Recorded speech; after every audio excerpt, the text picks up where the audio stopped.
I'm fixated. Come across guns and had guns pointed at me. Imitation weapons, machine guns, crossbows, razor blades, koshers, nunchucks. In deze speciale aflevering van Politie op je hielen Please, everybody in the building, show yourself! kijken we mee met de agenten die de oorlog hebben verklaard aan de dodelijke wapens die de Britse straten onveilig maken. Knuckle dusters only have one purpose, and that's to cause injury to people. You're travelling to a job where there's a threat of a weapon, and the thought is just forcing its way into your mind that is this the one? And is that the last time I'm gonna be going home? In deze special over dodelijke wapens volgen we de leden van het interventieteam als ze oog in oog komen te staan met een verdachte die onder het bloed zit. Turn around, get on your knees. Ze ontdekken iets dodelijks. Machetes, they're a murder weapon. De agenten laten zich letterlijk door niets tegenhouden als ze een gevaarlijke verdachte willen oppakken.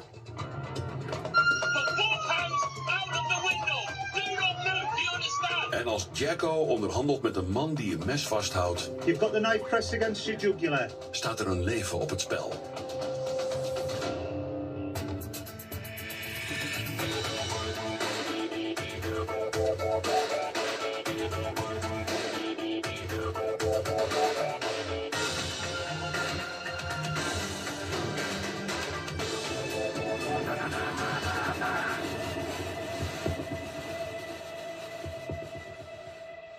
Somebody somewhere is doing something they're not meant to be doing, and I work in a department with the skills, the training, the experience so I can go and do something about it. We want to try and save lives, and sometimes, well, quite a lot of the time that means we put ourselves in harm's way to do so. Yeah, it's scary, but I think your training kicks in and the adrenaline kicks in, and to be honest with you, you just go in, you get in there quick and you get in there hard. Het interventieteam krijgt dagelijks te maken met wapens. En vuurwapens zijn het gevaarlijkst. When a firearm gets put into that mix, the whole ante of that situation changes. The thought is just forcing its way into your mind. Is this the one that's going to seriously injure me or worse? And is that the last time I'm going to be going home? Naar schatting is er in Groot-Brittannië 500.000 illegale vuurwapens in omloop. Om daar wat aan te doen hebben de agenten een intensieve vuurwapenopleiding achter de rug. Vandaag reageren Nick Prest en Craig Gaines op een melding van een straatgevecht tussen twee mannen. Eén van hen zou een pistool en een kapmes hebben. You almost think it's one of the worst case scenarios because he's got a gun and a machete, and the consequences of him attacking somebody or me or my colleagues can be just horrific. Er zijn niet veel details bekend, maar ze krijgen een signalement van de mogelijk gewapende verdachte. All we got from the original call was a white hooded top, blue tracksuit bottoms. De verdachte loopt niet meer rond. Het vermoeden is dat hij zich schuilhoudt in een woning. I imagine it's going to be a terrorist property. The layout as such, I don't know. Nick en Craig krijgen hulp van twee andere gewapende agenten. Als er wapens in het spel zijn, kunnen ze geen risico nemen. Nick en Craig hebben hun wapens gepakt en omsingelen het huis waar de verdachte zich schuil zou houden. There's a light on downstairs. Hey, but what we're looking for is... So I don't think any firearms cop goes to any incident thinking that it'll be all right. You know just how bad things can go with the horrors and the injuries that can be caused with knives, with guns. Als de agenten zich klaarmaken om naar binnen te gaan, I'm police officers. doet opeens een man de deur open. Hij zit onder het bloed.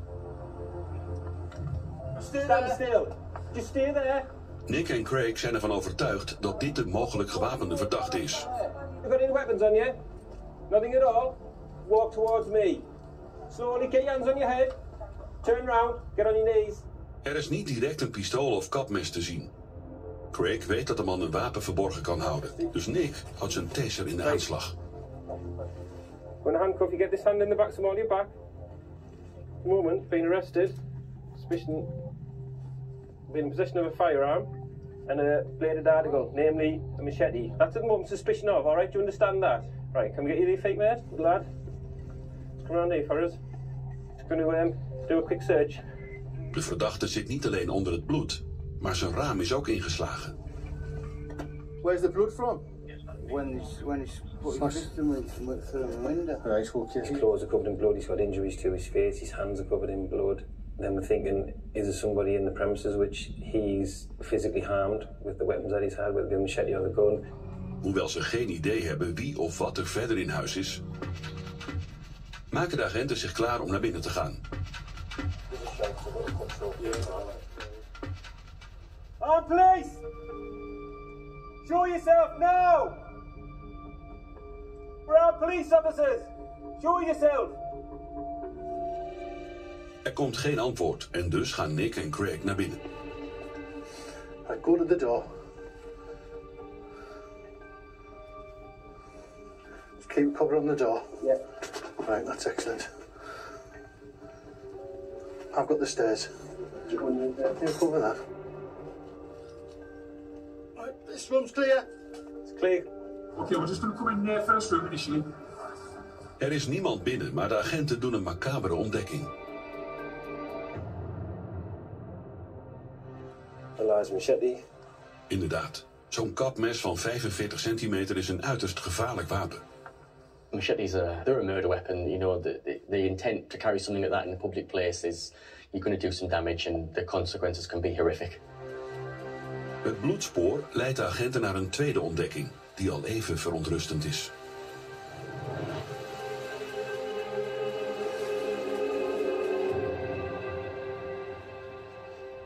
Pistol itself has grey tape around the handle with bloodstain on it, and now we're just going to make that item safe and seize it.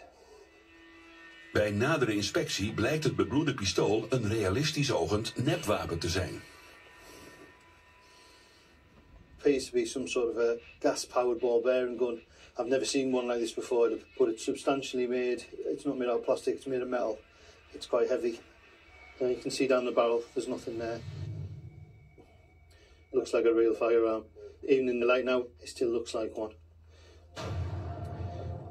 Het ziet er niet alleen echt uit, maar op straat zouden agenten ook handelen alsof het een echt vuurwapen was.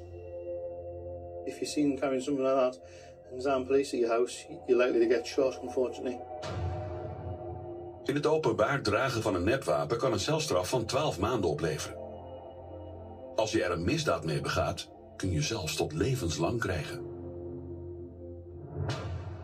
An imitation firearm is as dangerous as a firearm. If somebody gets that out when we arrive at scene and points at a police officer, a firearms police officer, they would be justified in pulling the trigger and potentially killing that person.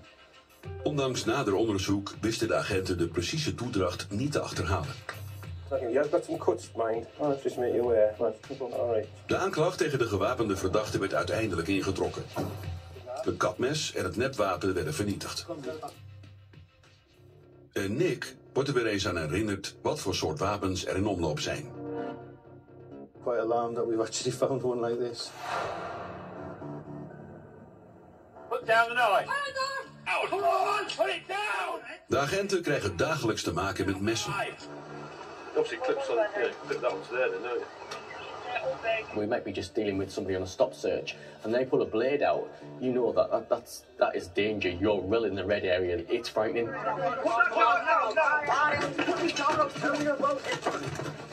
Knives can be so easily concealed, come in all sizes, and personally, they petrify me. I don't like them at all. Well, you don't come to the door with that. You don't come to the door with that, man. Messen zijn niet alleen dodelijke wapens. Very large knife. Ze zijn ook makkelijk te verkrijgen. I can go and buy a block of knives, and the threat that they could give is huge.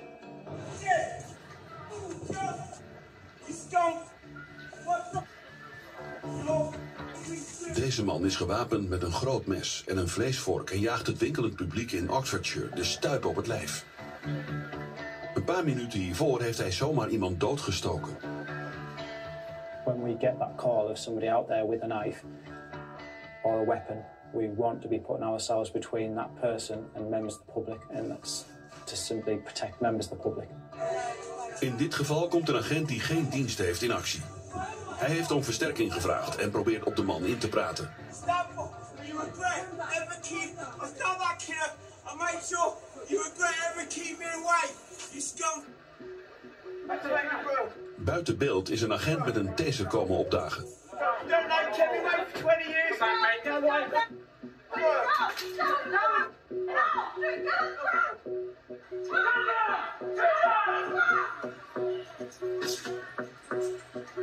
Met hulp van de agent en een burger wordt de messentrekker ingerekend. De rechter veroordeelt hem tot levenslang wegens doodslag. Knives, the presence of knives, the sight of knives as a cop makes the blood run cold in your veins. It really does. It focuses the mind like nothing else. Deze agenten in Oost-Londen zijn ook heel erg gefocust. Ze proberen met man en macht om een verdachte die op ze in wil steken in bedwang te krijgen. Dealing with a member of the public who we know has got a knife and is being violent is an even bigger thing for us, and that's when our adrenaline starts going and we start thinking, how are we going to control this person who is in possession of a knife that could potentially stab us and kill us? You know, Bobbies get scared as well. We've got our stop vest, we've got a baton, and we've got some spray. It's not much, is it, when someone's got a pickaxe, a chainsaw, you know, whatever weapon they've got. Obviously, we've got the armed response to fall back on, but in this country it is a fallback. It's frightening, and you want to try and get that distance so you can suddenly deal with them, maybe by taser, by CS, by baton, and just to look after yourself.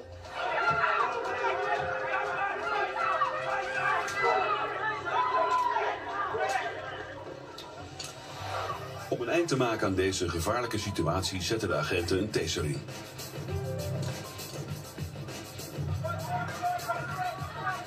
We're there to protect people, and we have the tools to deal with it. The public don't, they're just going about their own business. But that obviously sometimes at great risk to ourselves. Gelukkig raakten er hier geen agenten gewond, maar dat is helaas niet altijd het geval.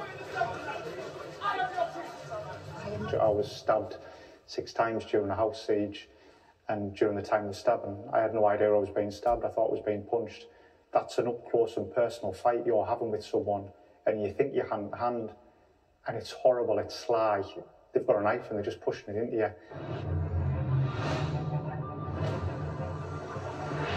Als lid van het interventieteam loop je altijd de kans dat je je leven op het spel moet zetten. Hello, the police, please. What's going on?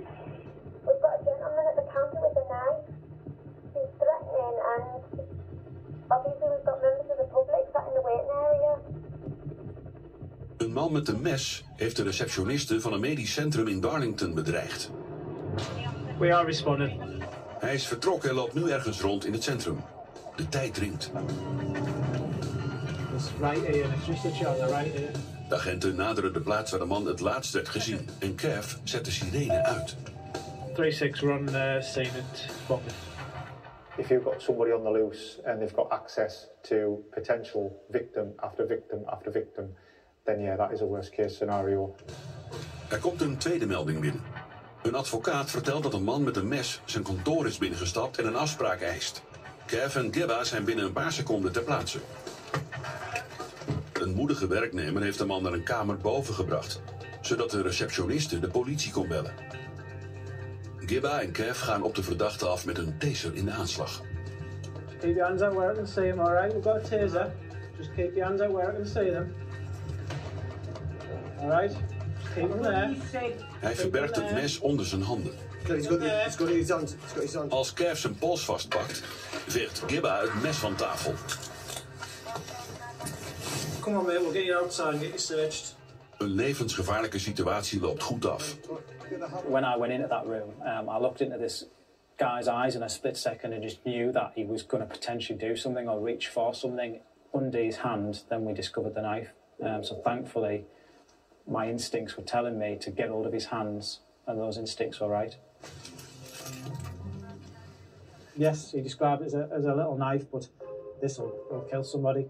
He's went into some premises round the corner and threatened the receptionist. This receptionist is petrified, and rightly so.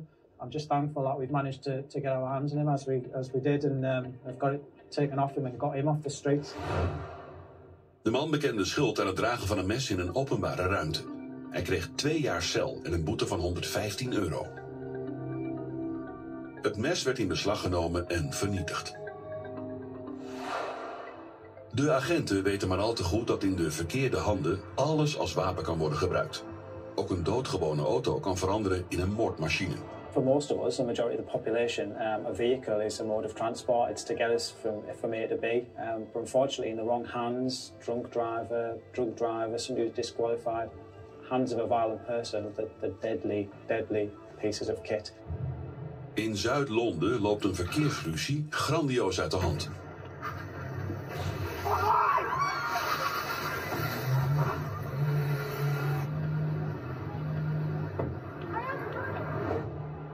De man in het blauwe t-shirt wil de man in de zwarte auto aanspreken. Maar dit had niemand verwacht. Gelukkig raakte de man niet levensgevaarlijk gewond. De bestuurder kreeg 8 maanden voorwaardelijk voor zijn rijgedrag. Who drives at somebody in a vehicle? It's going to cause life-threatening, serious injuries. De bestuurder van dit witte busje had ruzie gemaakt met deze groep mannen. En toen gebeurde dit. Voor deze verschrikkelijke aanslag kreeg de chauffeur 12 jaar cel. Het slachtoffer raakte gelukkig niet gewond. Helaas zijn het niet alleen burgers die in de vuurlinie komen te staan. Criminelen zetten auto's ook bewust in als wapens tegen de politie. I've been run over where somebody used a car as a weapon against us. When you're dealing with some of the nastiest people in society, and I mean the people that will do you, who would relish doing a cop, we know they're out there, we know they exist. You just got to be extra switched on. We all want to go home at the end of the day. Een auto die in volle vaart recht op je afkomt, is de angst van elke agent. When you get rammed by a criminal and you're in the police car, it's scary. You know, the ante just continuously goes up, and you're thinking, you know, now he's going to try and ram me off the road. You know, what's he going to do next? Sometimes when the officers are getting rammed, it must be terrifying for them, because some of them look like they're going to suffer some serious injuries. Unfortunately, it doesn't matter who we are. They just see the police uniform and they want to attack us. Daar kunnen agenten Tissy en Dave over meepraten. In Essex zitten ze achter deze gestolen BMW X5 aan. Just coming into 50 mph, currently 80 miles an hour. We are now displaying blue lights. De zwaailichten staan aan, maar de BMW weigert te stoppen. Tissy denkt dat deze automobilist koste wat het kost wil ontsnappen. Just be careful ramming with this one. De agenten weten dat een geharde autodief de gestolen X5 zonder aarzelen als wapen tegen hen zal inzetten.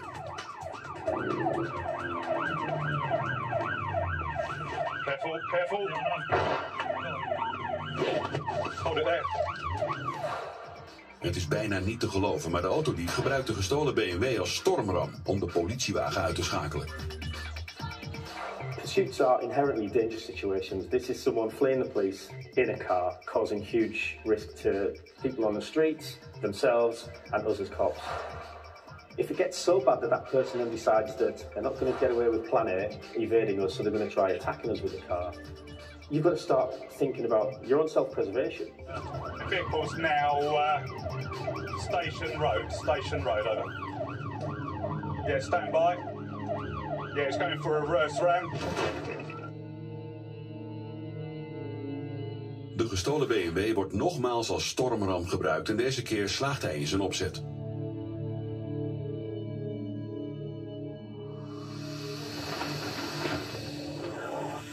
If we lost them because they've rammed us and disabled our car, then, you know, we're going to be really, really upset. Cancel it, Dave. Yeah, that's a bad feeling. We hate people getting away from us. Absolutely. That is the lowest thing for a cop, is being in a pursuit and losing the bad guy.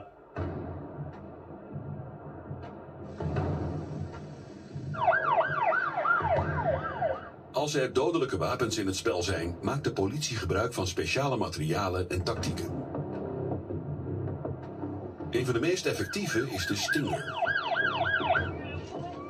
Dat is een spijkermat die wordt gebruikt om banden lek te steken. De truc is om te wachten tot het laatste moment. zodat de auto de spijkers niet meer kan ontwijken. Alle criminelen zijn bang voor de stinger. So they know the effectiveness of Stinger, and so they'll know that if we lay the Stinger across the road, it's going to deflate the tyres, and that's game over. Speed 408, no deviations on some main road. In Lincolnshire achtervolgt de politie een terreinwagen. De bestuurder heeft een mes bij zich en scheurt over de modderige landwegen. Iets verderop staat het interventieteam klaar met een onaangename verrassing. Een stinger. Maar op deze weggetjes is timing van cruciaal belang. Gooi je hem te vroeg, dan kan de chauffeur hem nog ontwijken. Just coming up to giveaway. Stand by. De chauffeur ziet de stinger en zwenkt naar links, in een poging de spijkers te ontwijken. Maar de agenten boffen en de stinger boort zich in de rechte voorband. In een ultieme poging rijdt de bestuurder het weiland in.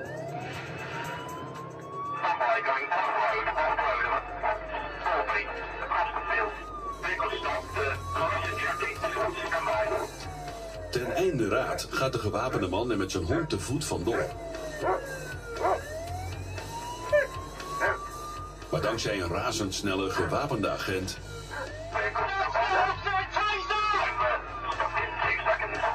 wordt de verdachte al gauw ingerekend.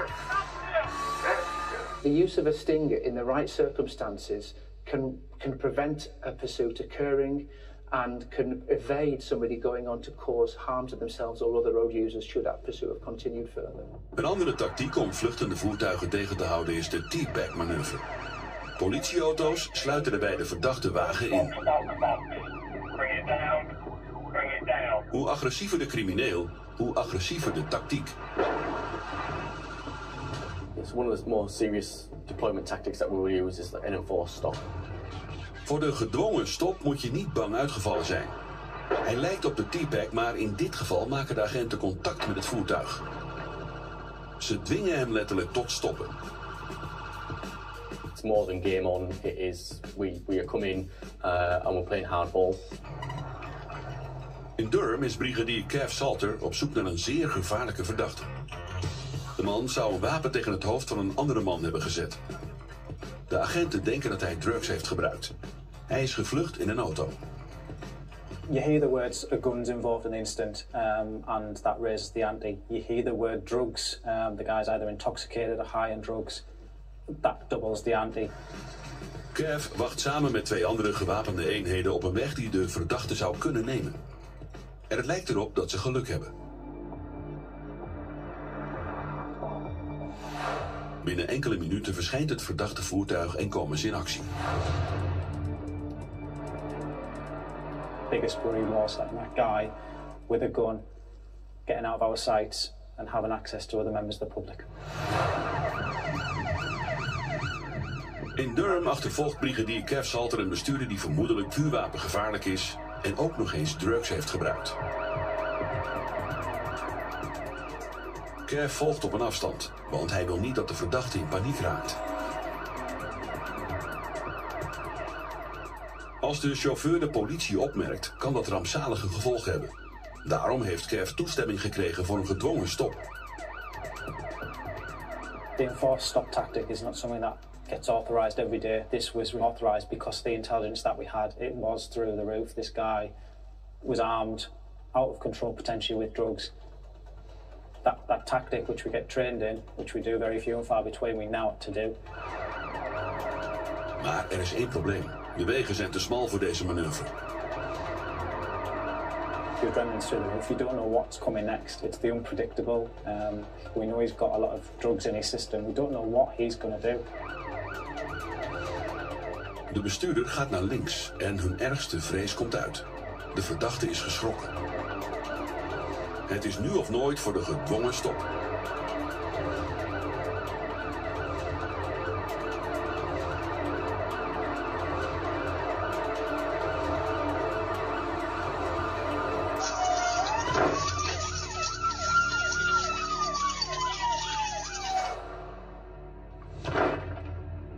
I'd like to think that when we turn up as a firearms team to confront a criminal that's armed with a weapon, that they're fearful. We know what we're doing, we're well trained, our guns have real bullets in and they work, and we know they do. Theirs might not. They need to do what we say, otherwise it's going to go badly wrong for them. So I'd like to think that they're in fear of us because we're not frightening them. De auto kan geen kant meer op en de agenten houden de verdachte onder schot.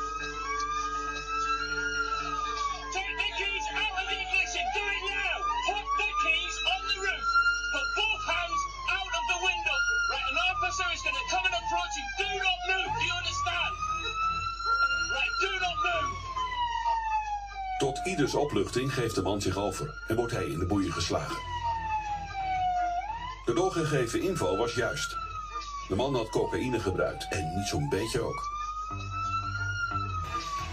To find out that this guy had enough cocaine in his system to be 27 times over the drug drive limit just showed you how intoxicated that he was. He was potentially unpredictable and could have done anything at any time.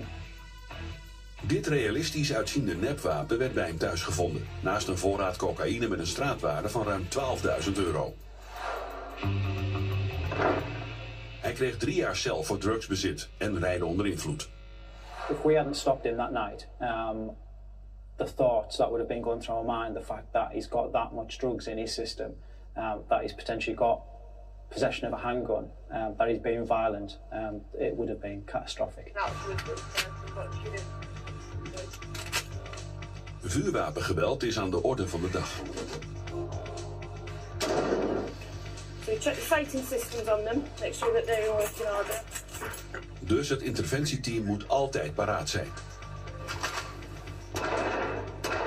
When the radio crackles and here it's your control room inspector and he's saying you've got full firearms authority, you really switch on then.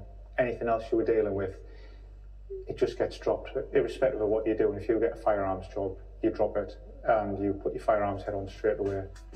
Oh, please show yourself! In Darlington heeft een ex-gedetineerde zijn reclasseringsambtenaar met een wapen bedreigd. Hij is op de vlucht geslagen en de agenten denken dat hij zich in een van deze woningen schuilhoudt. Probation officer on that occasion was really upset, as you or I would be as a professional person trying to help them to get their lives back on the straight and narrow. That person was really scared. See, I've armed up as well. De agenten omsingelen de woningen waar ze vermoeden dat de verdachte zich bevindt. Ze doen waarvoor ze opgeleid zijn en bereiden hun inval voor. We just want to do the job and get it done, and we want to arrest the bad guy. We want to find the weapons and get the weapons off the streets.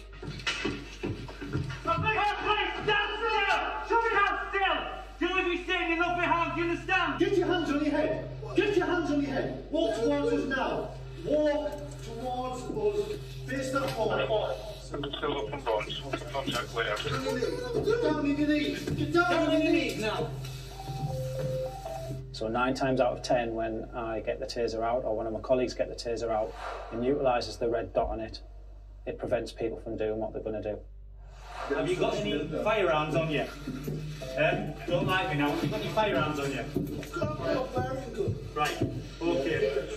Got some information that you may be in possession of a firearm, okay? Firearm? It doesn't even work. The biggest trap a firearms cop could fall into is making assumptions that it's not a viable gun or a viable threat. We always think worst case scenario. If someone has reported a gun, we're thinking it's a viable gun that shoots bullets. De agenten slagen erin de man te overmeesteren zonder hun wapens te gebruiken. Maar dan gaat de man alsnog door het lint.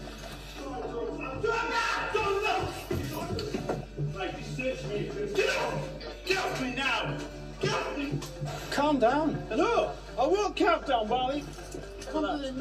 He's handling you correctly. Calm down. No. Uiteindelijk krijgen ze hem veilig het politievoertuig in. Weer een potentiële schutter minder op straat. Maar er kan nog een dodelijk wapen liggen. De agenten kammen de flat uit. It looks very similar to a Glock. I would suggest that it's a BB gun of some description of it. Een luchtdrukpistool blijft gevaarlijk en wordt vaak voor een echt wapen aangezien.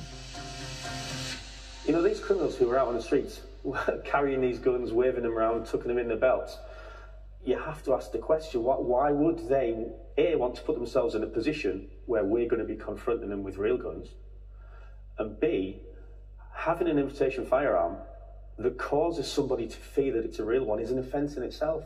So that's something they can get into a lot of trouble for just by virtue of owning it. De man werd veroordeeld voor een vechtpartij en kreeg 18 maanden cel. Het wapen werd in beslag genomen en vernietigd. Would you shoot someone who pointed that at you? You'd ask the question. You know, what do you do? And that's the issue that firearms officers throughout the country and throughout the world all have is, if that's your belief at that moment, was that he was about to do some really serious harm, then we would have deployed something of this ilk, because we would have had to protect ourselves. Soms wordt het team opgeroepen om te voorkomen dat burgers zichzelf verwonden. Open the door. Hey. Now calm down. It's difficult to try and negotiate with them because they might be irrational in their thought process and what they're saying to you, and you've just got to really give them that space and distance and a bit of time just to process exactly what's happening. You're making it worse by challenging me. People don't phone the butcher or the lollipop man to go and help them in their hour of need. It usually comes down to the cops, and a lot of the time where weapons are involved, it usually comes down to armed cops. We want to try and save lives, and sometimes, well, quite a lot of the time that means we put ourselves in harm's way to do so. In Durham is agent Paul Jacko Jackson onderweg naar een man die dreigt zichzelf iets aan te doen. En alsof dat nog niet genoeg is, heeft de man niet 1, maar 2 messen bij zich. So he says if we go in, he'll kill himself, but it looks like he's going to have a go at that regardless. You've got to be thinking he would use it on a cop if they went through as well, so we've been given full firearms authority to attend. It's going to be fairly difficult with his mindset that he wants to die. Jacko weet dat zijn optreden de komende minuten het verschil kan betekenen tussen leven en dood. And it is a bit of a double-edged sword, because yes, you want to get there and help someone in their hour of need. If they suddenly turn on us and they decide they want to cause us harm or somebody else, we've got to be in a position to respond to whatever threat they pose. De man heeft zichzelf ingesloten met zijn messen en de agenten ter plaatse praten op hem in. Hij is gewapend, verward en gevaarlijk. Jacko neemt een niet-dodelijk wapen mee. We sat on the bed with 2 knives, a kitchen knife and a Stanley knife. De man met de messen laat zich niet overhalen. Hij zit onder een deken en zegt dat hij een mes op zijn keel houdt. Er is sprake van een impasse.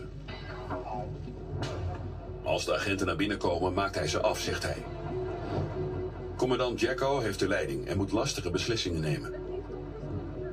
Inspector, just for your information, dogs are on scene, a stone's throw from where we are, but the dogs aren't deployed yet, just not to ramp the situation up. He's still just in negotiation with local officers. De klok tikt en Jacko moet proberen om de verdachte op andere gedachten te brengen. My name's Paul Jackson, I'm here as part of the firearms team, okay? Nobody's going to come in and do anything, but we're here because the way you've been behaving and the fact that you're armed with knives. We want to protect that person and the people around them, but we don't want to provoke them. So quite a lot of the time, the number one weapon that we have in the police armoury is your mouth. And that a lot of that is through negotiation and just talking to people. Can you just take the blanket off you a second, just so I can have a look at you, mate? I'd like to know who I'm talking to. De man komt niet onder zijn deken vandaan. Hij houdt het mes op zijn keel op een gevaarlijke plek. You've got the knife pressed against your jugular. Come on. You haven't got the balls to kill yourself. Well, we don't want to kill you. We want to help you. When the male was under the blanket and I couldn't see him, that's heart in your mouth type stuff, because you don't know what he's doing out the cover and you're waiting to see, am I going to start and see some blood soak through this blanket? Is he going to go limp? And you're thinking, it's now the time I put the window out and go in. Will you do us a favour, mate? I'm just going to ask you outright, will you put the knife down and come out? We'll take you to a police station. We don't want to come in. We're not going to come in. Stop pushing that into your neck, mate, because you might just slip and you might cause yourself some damage. You might not mean to, but if you slip, that's your jugular and you're going to bugger yourself. What do you need today to get this resolved? We just want you to stop doing what you're doing and to come out so we can get you the help you need. I guarantee you we're not going to come in, we'll wait for you to come out, alright? Na 10 spannende minuten zorgt Jacko voor een doorbraak.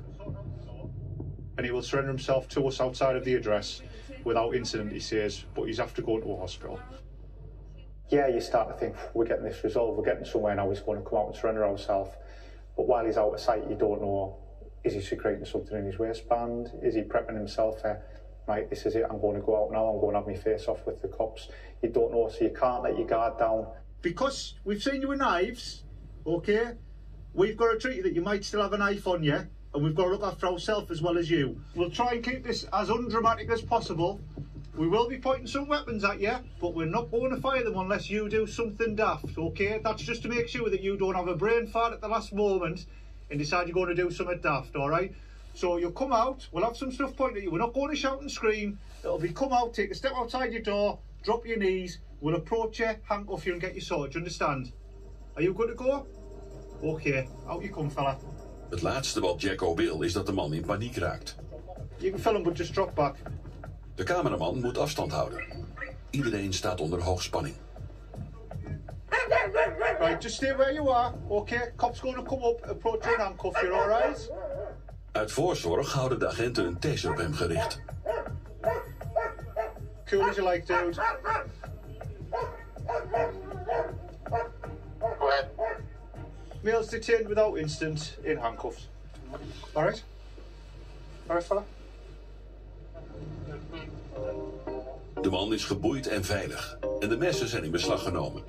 Allemaal dankzij de onderhandelingsvaardigheden van Jacko. Voor de agenten was het een succesvolle, maar emotionele middag. I think when you finish a big job and sometimes it's been a bit close, or it's been an intense couple of hours because your concentration's been massively into this, keeping everything right. Sometimes it's difficult to wind down and just to walk away, but we're a team. We counsel each other, we discuss it with each other, and we support each other. And that's a big part of the police family. Elke agent die wel eens dienst heeft in het centrum van een stad kan je vertellen dat er in de weekenden flink wordt gedronken en losgegaan. En daar horen ook dronkenmansruzies bij. Maar als er wapens in het spel komen, wordt het een heel ander verhaal. That type of situation is one of the most serious. It's so volatile, and as human beings, we're very spontaneous, so you can never really judge what somebody's going to do. I think it's worrying for the members of the public, the amount of people that are out there with weapons and that are willing to harm themselves. There's only one purpose that's used for, and that's causing injury to people. And as a police officer, there's that expectation that when you turn up, they just look to you to sort it out, and you've got to go forward and do it. In Middlesbrough reageert agent Neil Armstrong op een noodoproep vanuit een nabijgelegen kroeg. Control from 915. There's one bloke outside who's recorded blood. He's got grey hooded top, black shorts and white t-shirt. We've got a disturbance at a local pub. We're just going to head over and offer some support. De ruzie is gefilmd door de bewakingscamera. Een man krijgt rake klappen en vlucht dan weg. There's been a bit of an altercation between two different groups, and we're now looking for the assailant, the main instigator, who looks like he's come off worse, if he's got a nice lump to his face. So we're just looking now for somebody with blue shorts and a grey hoodie. Neil is bijna ter plaatse als hij een heftige update krijgt. De kerel die zojuist de klappen kreeg is terug om wraak te nemen. Maar nu gewapend met een mes.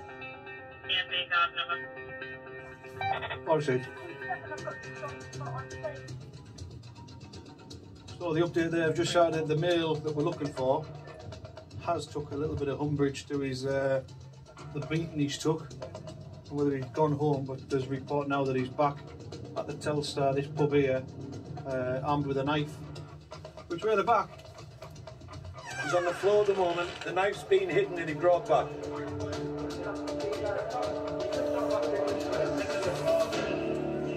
Maar het personeel en de klanten hebben zelf al ingegrepen.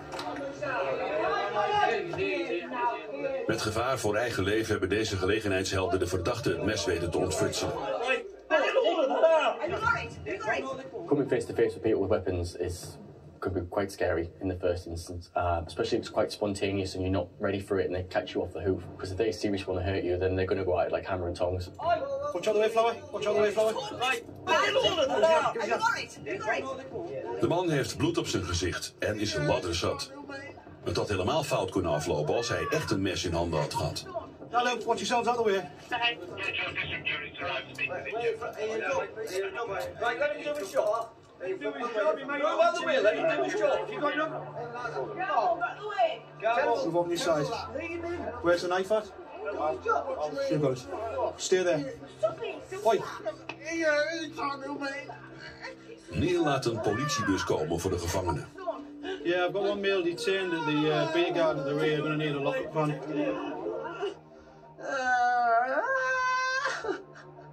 Uit voorzorg voert Neil de man via de achteruitgang af, zodat hij geen overlast meer kan veroorzaken.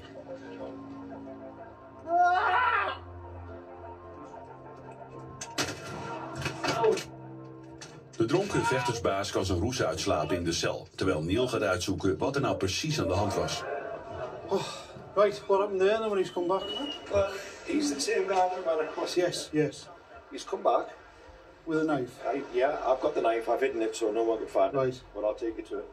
He's got back in here, or he's come. I don't know what happened, but he's got back in and then he's kicked off again. With that same people he had there? Yes, the guys, the other lads that were involved. I think the friends with the girl that's involved, but she was the start of it, in my opinion. I don't know what was said to her, but she definitely started. Het grote keukenmes van de verdachte wordt in beslag genomen als bewijs. Geen enkele klant was bereid om een verklaring af te leggen over wat er gebeurd was. Dus toen de verdachte weer nuchter was, werd hij gewoon weer vrijgelaten. Nu er geen gewonden zijn en het gevaarlijke wapen in beslag is genomen, zit de dienst er voor agent Neil op. Cops love coming to work, but they also love going home. You've dealt with some pretty undesirable people doing some pretty undesirable things, and you're going home to some semblance of normality. For a restaurant.